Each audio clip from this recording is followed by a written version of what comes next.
Nós, durante janeiro, temos tido o privilégio de conhecer aqueles que nós, enquanto igreja, estamos apoiando, orando, treinando, ajudando, sustentando e abençoando para que eles, no devido tempo, possam estar tomando o timão nos respectivos locais onde Deus há de levá-los.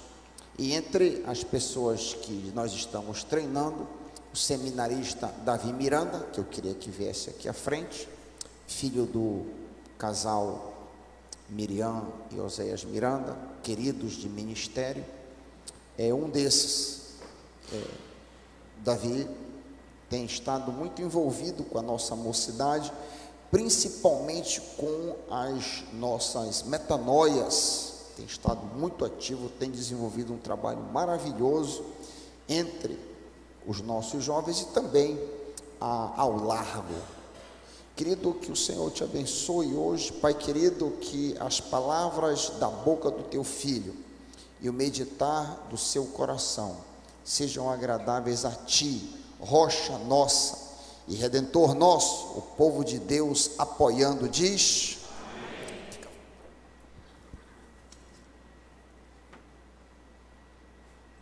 graça e paz, igreja. Como o pastor disse, o intuito é a gente poder falar um pouco mais sobre quem nós somos, o que nós fazemos como seminaristas aqui na igreja, no seminário. E sou muito grato à igreja por apoiar a todos nós financeiramente, com oração, com certeza, com irmãos que chegam, dão palavras de ânimo, ensinam a gente, nos ajudam muito, nos acolhem bem. Então somos gratos.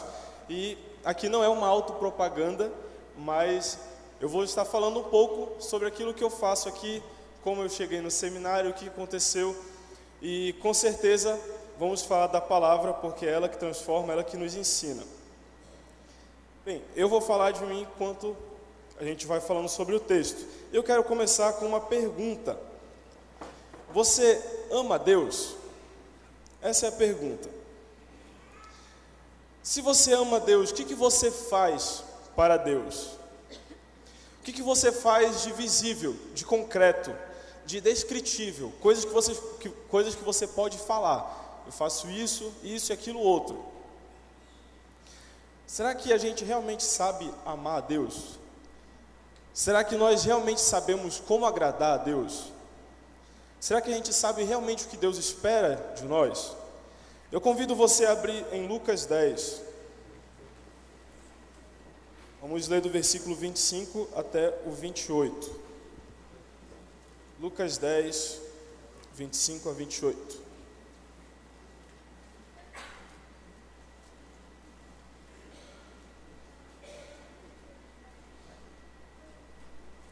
Lucas 10, 25 a 28. Vou ler na versão NVI. Certa ocasião, um perito na lei levantou-se para pôr Jesus à prova e lhe perguntou: Mestre, o que preciso fazer para herdar a vida eterna? O que está escrito na lei? Respondeu Jesus. Como você a lê? Ele respondeu: ame o Senhor, o seu Deus, de todo o seu coração, de toda a sua alma, de todas as suas forças e de todo o seu entendimento, e ame o seu próximo como a si mesmo. Disse Jesus: você respondeu corretamente, faça isso e viverá. Vamos orar mais uma vez. Senhor, muito obrigado pela tua palavra.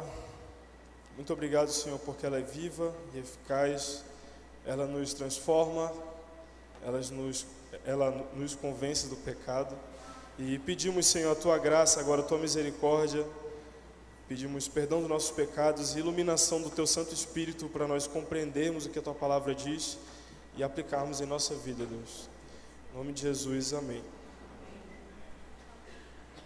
Esse pequeno trecho aqui mora no meu coração, gosto muito desse trecho. A gente pode dividir ele de duas formas diferentes e que, mesmo as duas formas sendo diferentes, elas são verdadeiras.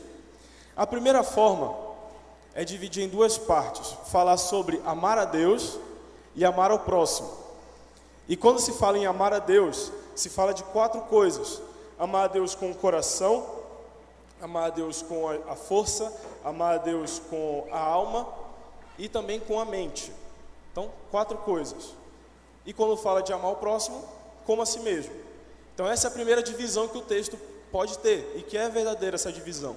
A segunda divisão, que também é verdadeira, é: o texto fala sobre amar a Deus com 5 coisas. Além do coração, da alma, da força e da mente, amar a Deus amando ao próximo. As 2 coisas são verdadeiras, porque quando eu amo ao próximo, eu estou amando a Deus. A gente vai olhar um pouco isso nesse texto. O que é bem interessante é que aqui esse texto ele traz uma ideia de dedicação total, por isso que ele fala sempre com todo o coração ou com todo o entendimento. Não é com parte do entendimento ou apenas com o entendimento, mas é com todo o entendimento, com todo o coração. Então ele traz a ideia de dedicação total. E a gente deve sim amar a Deus. E a gente entende que isso é uma retribuição a um imenso amor. Em 1 João fala que nós amamos porque Ele amou primeiro. Então se a gente ama o próximo, se a gente ama a Deus, é porque a gente recebeu primeiramente o amor divino. Eu lembro de quando eu tinha 8 anos, foi quando eu entendi a mensagem do Evangelho. Alguns americanos vieram para o Brasil, estavam fazendo evangelismo numa praça, e aí um americano começou a pintar um quadro, que a gente conhece como quadro cênico. E nesse quadro começou a contar toda a história da criação, da queda do homem, da vinda de Cristo, da sua vida, da sua morte, da sua ressurreição. E no final ele fez a pergunta. Mas a pergunta se alguém queria entender, se alguém queria crer e fazer oração com ele sobre receber Cristo no seu coração. Mas uma coisa que me marcou muito foi que quando ele desenhou a cruz, quando ele pintou a cruz, e ele colocou Cristo ali, crucificado, ele disse que não foram os pregos que prenderam Jesus, mas o amor dele pelas almas.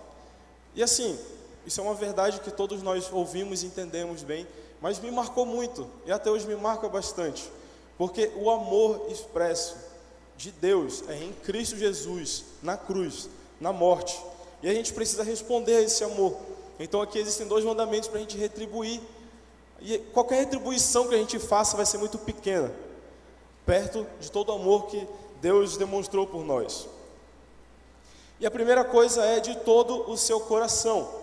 O termo no grego, aqui no Novo Testamento, no grego, ele não aparece no sentido de órgão físico, mas ele aparece no sentido amplo, a corresponder ao intelecto ou ao espiritual do ser humano. Vale ressaltar que na cultura hebraica não existia muito essa questão de conceitos, de palavras bem definidas. Então, na verdade, existe uma certa repetição de ideia quando ele fala coração, alma, força e mente.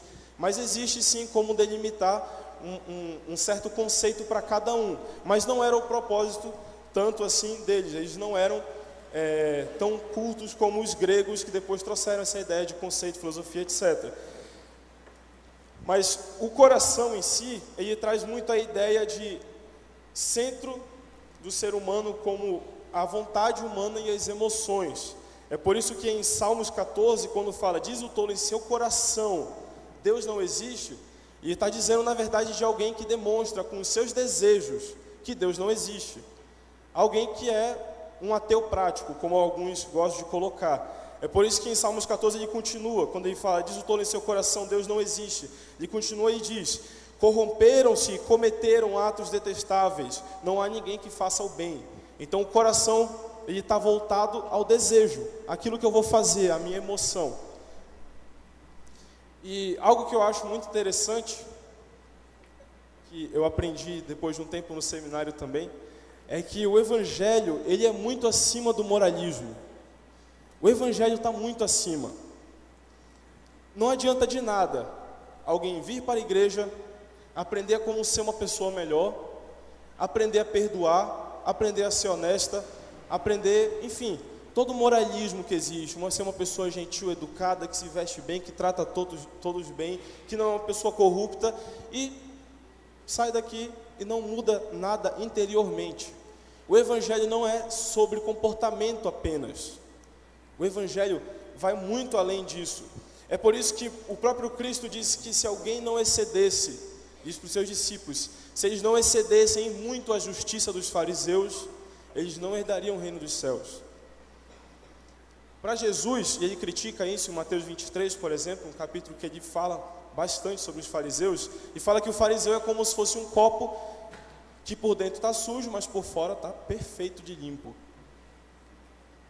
Isso, claro, é uma metáfora, e a gente pode trazer isso como uma questão do comportamento. Os fariseus externamente eram quase que perfeitos, mas Jesus não está interessado, Deus não está interessado no comportamento, Ele não está interessado apenas na moral, Ele está interessado no interior, no desejo do ser humano, no coração.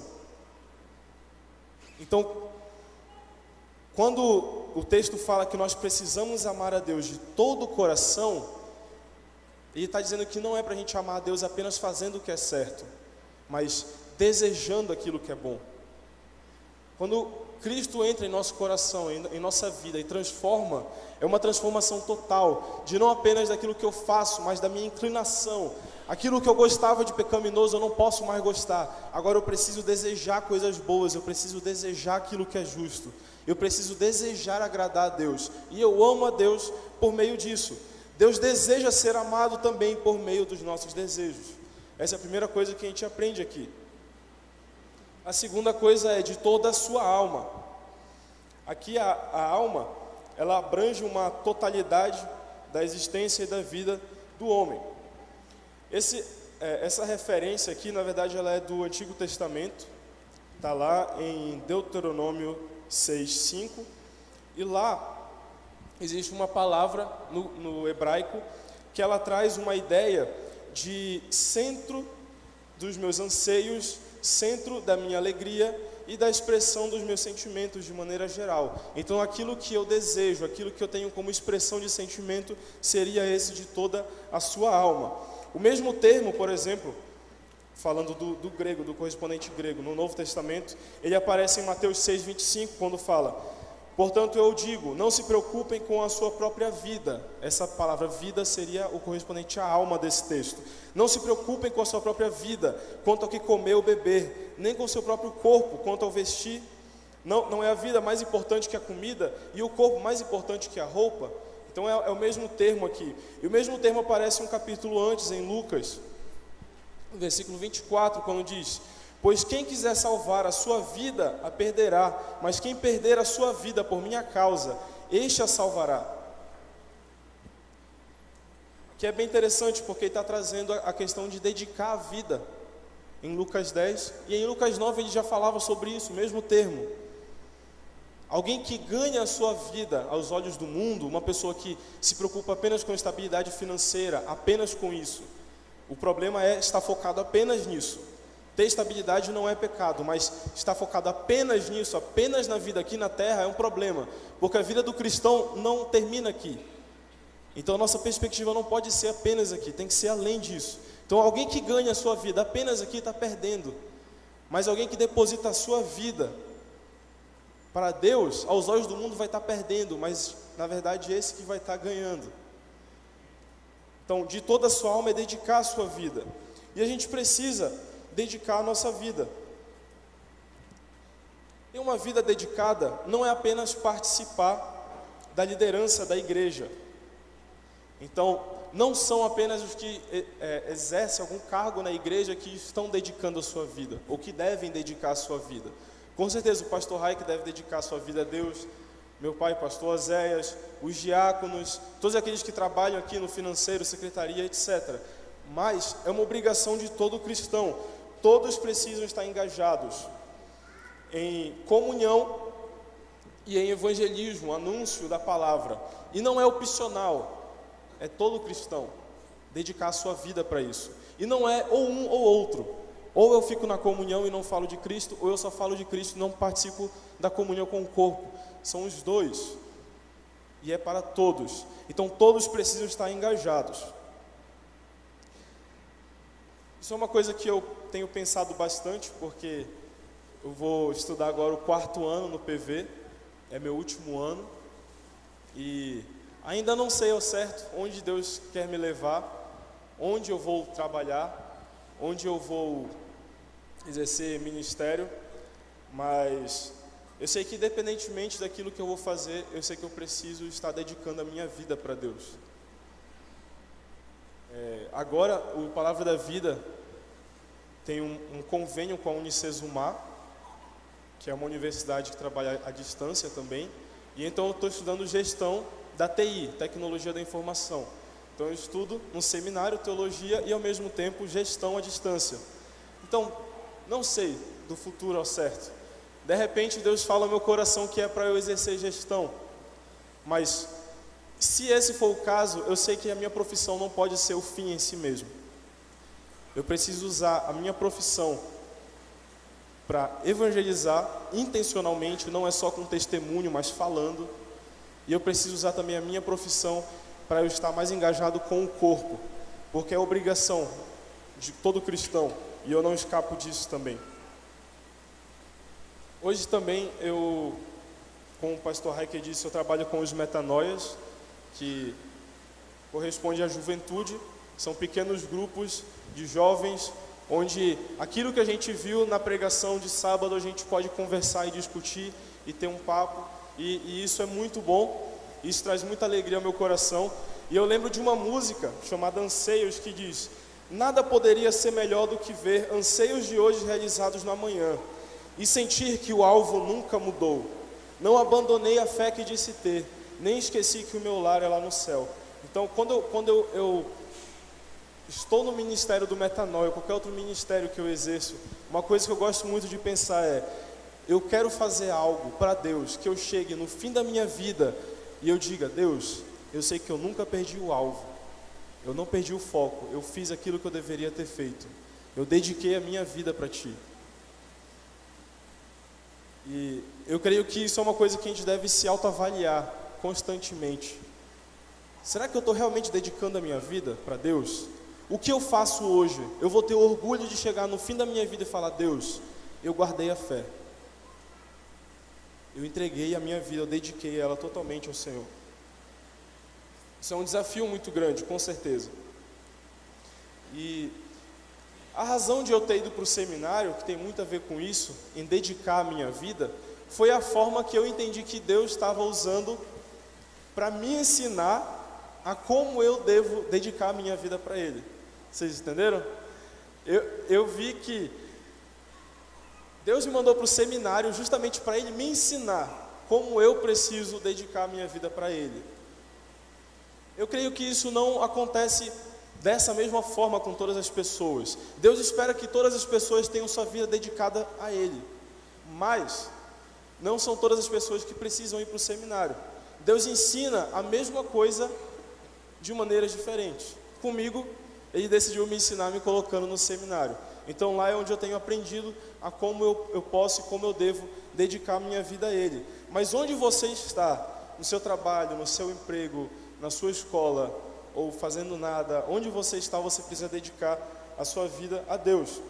Porque Deus, Ele não deseja apenas ser amado por meio dos nossos desejos, mas também por meio dos nossos planos, por meio da nossa vida, por meio dos nossos anseios. Então, se nos nossos planos futuros, imediatos, a médio e longo prazo, não existe Deus, ou se Deus não está permeando tudo isso, então alguma coisa está errada. Mas o texto ele não para aí, ele não fala só de todo o coração e de toda a alma, mas ele fala também de toda a força. E esse termo ele se refere realmente à força física, a um vigor físico. Então logo de cara a gente pode tirar uma lição daqui, que a gente não deve ser preguiçoso. Provérbios 20, versículo 13 fala sobre isso. 2 Tessalonicenses 3,10 também fala sobre isso. Aquele que não trabalha também não coma, e etc. A gente sempre deve estar pronto, apto, para agir em favor de alguém. E uma reflexão que me vem logo à mente quando eu olho essa questão de dedicar a força a Deus, é que é muito melhor, com certeza, é muito melhor eu me esforçar e me dedicar em cantar para Deus aqui, em um louvor público, em usar a minha habilidade ou minha falta de habilidade vocal e cantar com tudo aquilo que eu posso cantar para Deus, do que lá fora eu chegar num trânsito estressante e gritar com uma pessoa porque ela fez alguma coisa de errado. O meu vigor físico é a minha garganta, mas eu preciso dedicar a Deus, não dedicar para os meus próprios desejos. Se o meu desejo está voltado para Deus, se a minha vida está entregue a Ele, o meu vigor físico também precisa estar entregue a Ele. Eu não vou usar a minha boca para reclamar se está quente ou se está chovendo muito. Eu vou usar a minha boca para agradecer a Deus em todas as coisas. Eu não vou usar a minha boca para reclamar se alguém me fechou, seja um taxista, um mototaxista, ou um ônibus, ou todos aqueles que alguns dizem que não deveriam existir no trânsito para ser tudo perfeito. Eu não vou usar minha boca para reclamar nem para xingar ninguém, eu vou usar minha boca para agradecer. Meu vigor físico deve ser usado para Deus. No PV existe um funcionamento bem interessante, porque lá existem 3 pilares principais. Existe o setor vida, o setor ministério e o setor estudo. E qualquer um deles pode reprovar. Então não adianta a pessoa tirar um monte de nota boa lá, teologia sistemática, bíblica, eclesiologia e um monte de outras coisas, e a pessoa não ter uma vida com Deus, ou a pessoa não exercer seu ministério direito. Seja o ministério de fim de semana, que eu tenho exercido aqui, desde que eu comecei no seminário, ou um estágio obrigatório de meio de ano e etc. E dentro do setor vida existe a educação física, que é bem interessante porque eu nunca fui sedentário, mas quando eu entrei no PV eu estava meio parado, eu estava bem mais gordinho, e lá foi bem interessante porque Deus tratou no meu coração tanto a questão da preguiça, para eu poder exercer alguma atividade física, fazer alguma coisa, como foi lá também que várias pessoas pegaram o nosso pé, o pessoal da minha turma e de todos os outros alunos, ensinando de que nós não devemos olhar para a questão da vaidade, mas nós precisamos olhar para a questão da mordomia, para a questão do zelo. Tudo que nós temos não é nosso. A gente fala que é nosso, né? Meu corpo e tal, mas a gente sabe que foi Deus que deu para a gente. Então o meu corpo, na verdade, não é meu, é de Deus. E o conceito de mordomia é eu cuidar de alguma coisa que não é meu, mas que está comigo. Então, o meu corpo não é meu, foi Deus que criou, e Ele deixou comigo, mas é para eu cuidar porque é dele, não pertence a mim. E o zelo, que deve ser diferente da vaidade, se refere também ao cuidado do próprio corpo, a alimentação, o descanso, as atividades físicas. Não necessariamente para ser um fisiculturista ou bombadão, mas para eu glorificar a Deus por meio disso também. A gente tem muito o hábito de olhar para pecado como algo que a gente faz, e também está certo, as coisas que a gente faz de errado são pecado mesmo, mas a gente não olha muito para os pecados que são omissão, aquilo que eu deixo de fazer, aquilo que eu não faço, e quando eu não cuido do meu corpo como eu deveria, também eu estou pecando. Então os pecados que eu faço e que eu deixo de fazer, eu preciso me atentar, porque pecado é pecado, independentemente se é fazendo alguma coisa ou deixando de fazer. Então a gente precisa também usar o nosso corpo para a glória de Deus. Então Deus, Ele não deseja apenas ser amado por meio dos nossos desejos, mas também por meio dos nossos planos e também por meio do nosso vigor físico. E aí também continua o texto e fala de toda a sua mente ou de todo o seu entendimento. É interessante que o termo ele fala de maneira bem específica sobre a capacidade para pensar, sobre a faculdade do conhecimento, sobre mente, sobre uma disposição intelectual. Eu creio sim que o conhecimento, preste atenção nessa frase, eu creio sim que o conhecimento ele está restrito aos teólogos. Eu creio. Agora, a pergunta é, quem são os teólogos? Eu acredito que o conhecimento bíblico está restrito aos teólogos, mas os teólogos são todos aqueles que conhecem a Deus, não só intelectualmente, mas se envolvem com Ele. Tem um livro do Sproul que ele fala sobre isso. Somos todos teólogos, uma introdução à teologia sistemática, bem interessante.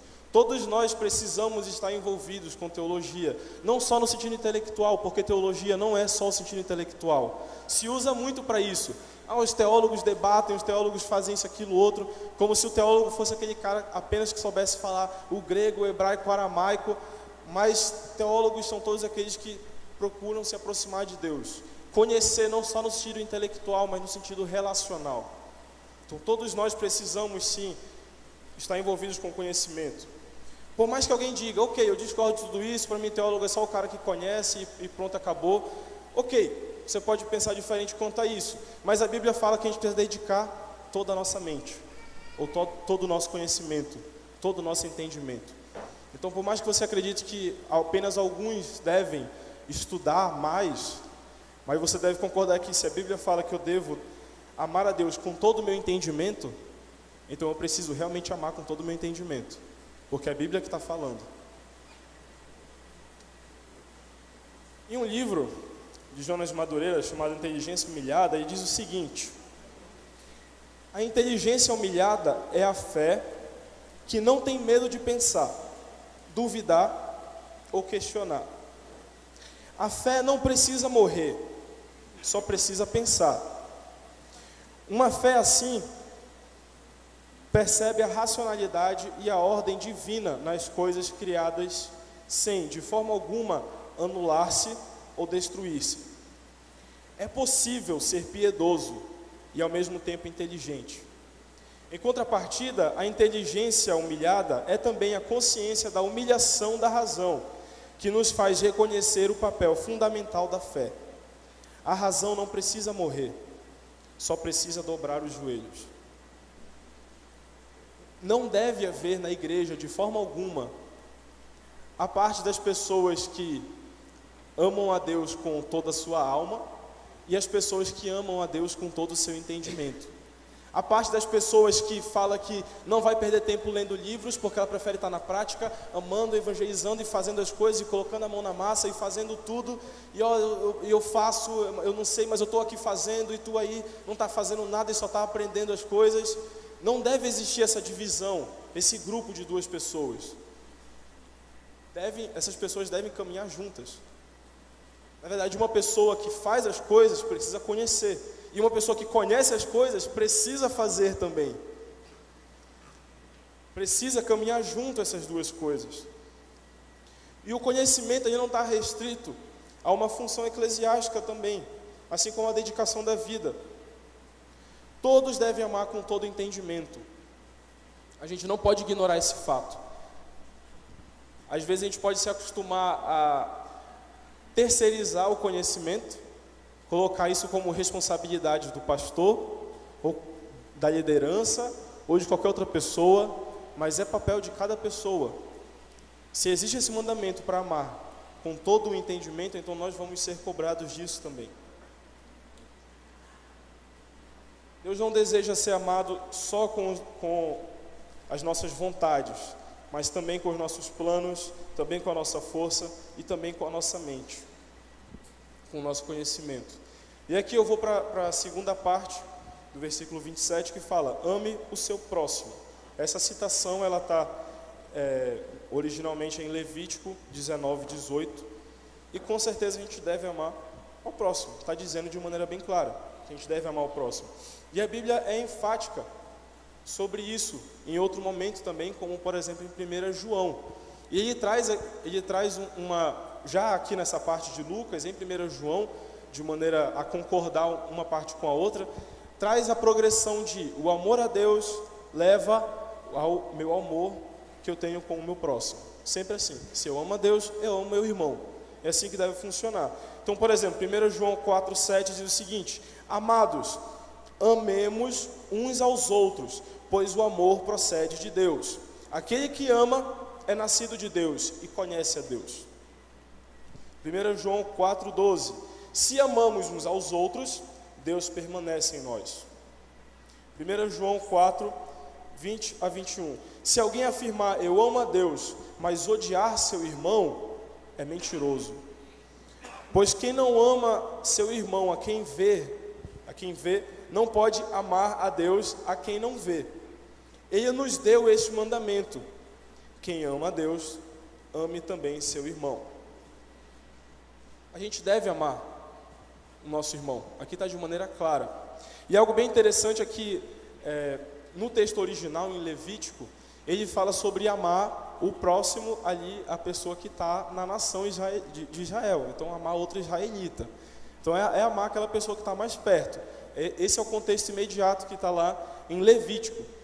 Mas, logo um pouco depois, no mesmo capítulo de Levítico, ele fala: o estrangeiro residente que viver com vocês será tratado como natural da terra. Amem-no como a si mesmos, pois vocês foram estrangeiros no Egito.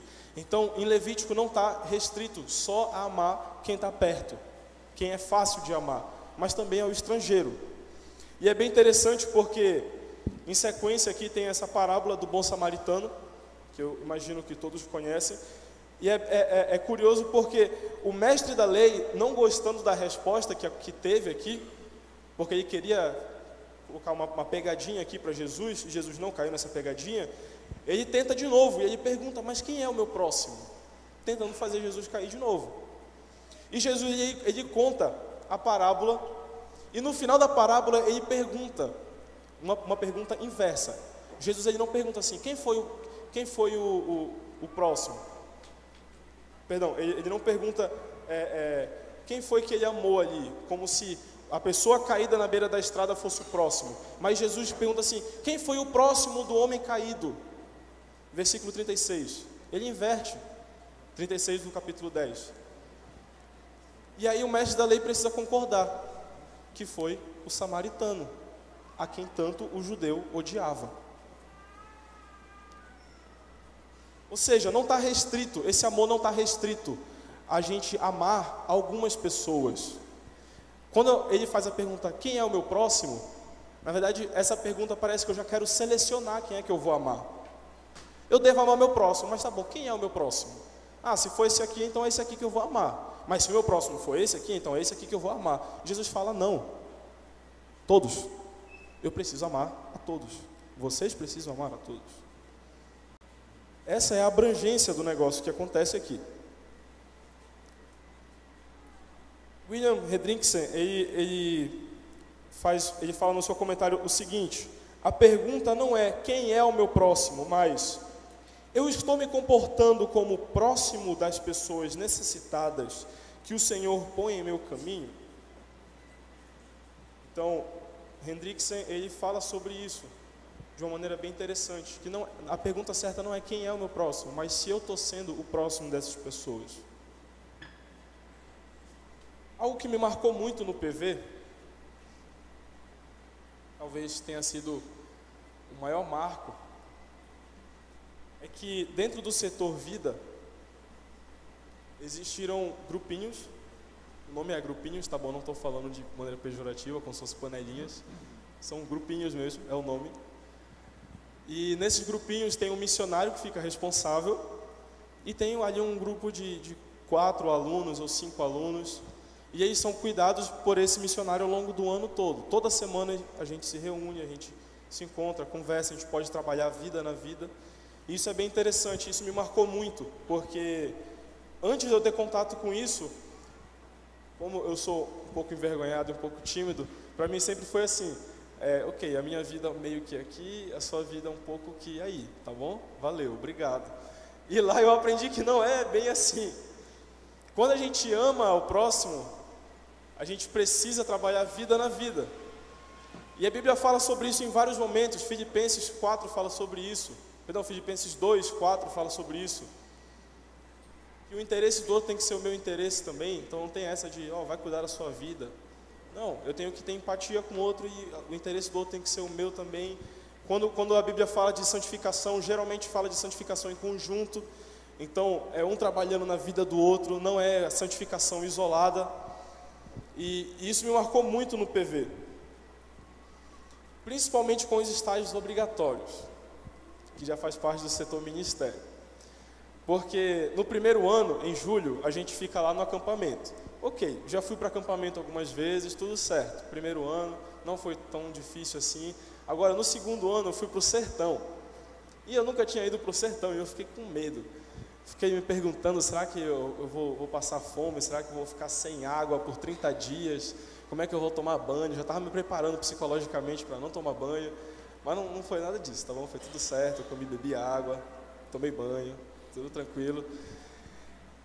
Mas o que foi interessante mesmo é porque toda a turma que foi lá, de 30 e poucos alunos, a gente dividiu depois em trios. E cada um foi para uma região. Eu fiquei no sertão da Bahia. Eu e mais 2 caras. Um que era bem mais velho que eu, o outro que era um pouco mais velho, mas que já era casado. Então assim, fases bem diferentes, cabeças pensando coisas diferentes, desejando coisas diferentes. Inevitavelmente o atrito vinha, um acordava numa hora, uma coisa que um fazia o outro não gostava, porque era uma mania chata, e aí um monte de coisa do tipo.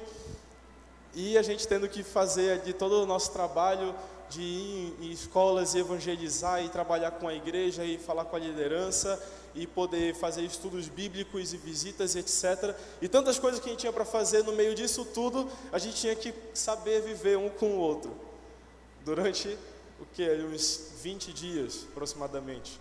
Então foi um tempo muito tenso para mim, mas foi um período que antes de terminar, na verdade, mas quando terminou principalmente, eu agradeci, não por ter terminado, mas eu agradeci porque Deus trabalhou na minha vida por meio disso. E a gente precisa aprender a ser muito mais corpo, um na vida do outro, um se metendo na vida do outro, não se metendo por se meter, mas para ajudar o outro a ser mais parecido com Jesus Cristo, para tratar pecados, não deixar pecados ocultos. É isso que nós precisamos. E depois, ano passado, em julho, a gente foi para o Amazonas, também foi uma experiência muito boa. Imagina, 30, quase 40 pessoas em um barco por 21 dias. Cara, foi bem louco, assim, foi uma experiência bem interessante. No barco, só de todo mundo, claro, tinha um banheiro para as meninas, um banheiro para os rapazes, mas tinha lá todo mundo escovando o dente lá e tomando banho lá e comendo lá. E a rede, cara, era tudo rede lá, e um batendo no outro na hora de dormir, se mexesse um pouco já acordava alguém. Toda uma loucura, mas aquela loucura assim bem boa mesmo, para Deus trabalhar no nosso coração, essa vida em conjunto, porque não é natural nosso, essa que é a verdade, não é natural nosso. Quem é que gosta de ficar com uma pessoa que você não conhece? Ou quem é que gosta de ficar com uma pessoa que, sei lá, eu não quero contar os meus problemas para essa pessoa, ou eu não quero ter que falar das coisas que são vergonhosas para mim, ninguém gosta de falar de coisas vergonhosas, mas como cristão a gente precisa ser um, para que o mundo veja que o Pai enviou o Filho para morrer por nós. Nós precisamos ser um.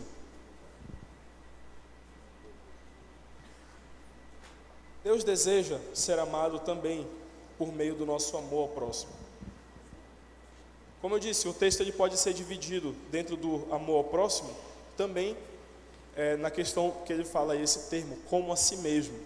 Eu acho bem interessante, vou dar aqui só um pulinho rápido, o tempo está acabando já, mas eu acho interessante a gente falar sobre isso, porque esse termo, como a si mesmo, ele não vai fazer parte do meu testemunho, mas é muito necessário. Ele não fala sobre amor próprio. Ele não fala sobre amor próprio. A Bíblia não fala sobre amor próprio, em momento nenhum. E esse texto muitas vezes é confundido com isso. Não, quando se fala amar o outro como eu me amo, então quer dizer que eu tenho que me amar para eu amar o outro. Não, o texto não fala disso. Como a gente viu em 1 João, é um progresso. Deus me ama, eu amo meu irmão.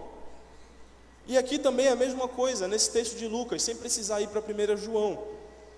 Quando o mestre da lei responde, nos outros evangelhos é Jesus que responde, ele fala de 2 mandamentos, amar a Deus e amar o próximo, uma consequência, uma coisa totalmente ligada à outra. Ele não fala, ame-se e aí você ama o seu próximo. Não, o amor que Deus coloca em mim me capacita a amar o meu próximo. É assim que funciona. O propósito do texto, na verdade, é falar sobre empatia. Quando eu amo o próximo como a mim mesmo, eu me coloco no lugar dele para eu amá-lo. É assim que deve funcionar, porque não é o amor pelo amor. Não é, não, eu vou estender a mão quando precisar. Eu me coloco no lugar, eu preciso sentir a dor dele. E a Bíblia também fala sobre isso. Mas a Bíblia não fala sobre amor próprio. E claro que a gente deve cuidar do nosso corpo. Mas isso não é amor próprio, isso é zelo. Lembra? A gente falou há um pouquinho tempo atrás aqui, que não é a questão da vaidade, que foi uma das coisas que eu aprendi no PV. Não é a questão da vaidade, mas é a questão do zelo. Eu não devo me preocupar com o meu corpo, porque é meu corpo, não sei o que e tal. Mas eu preciso cuidar do meu corpo, porque meu corpo, na verdade, pertence a Deus. Então, claro, tendo isso em mente, eu vou cuidar de mim e amar o próximo. Mas cuidar de mim não é amor próprio, é zelo a Deus. Faz parte do meu amor para Deus. Então a gente tem que ter isso aqui de maneira bem clara. E na verdade, a Bíblia vai no sentido bem contrário do amor próprio. Em um momento, em Lucas 9, também um capítulo antes, no versículo 23, quando Jesus fala o seguinte: se alguém quiser acompanhar-me, negue-se a si mesmo, tome diariamente a sua cruz e siga-me. Concluindo, a gente viu aqui sobre a questão desses mandamentos, de amar a Deus e amar o próximo, e em Romanos, especialmente, fala que a lei é boa, mas que a lei, ela não é capaz de salvar. Nós não somos capazes de nos salvar por meio da lei. E Paulo entra numa crise ali, e demonstra uma crise, e ele fala sobre isso. Miserável homem que sou, quem me libertará do corpo sujeito a esta morte?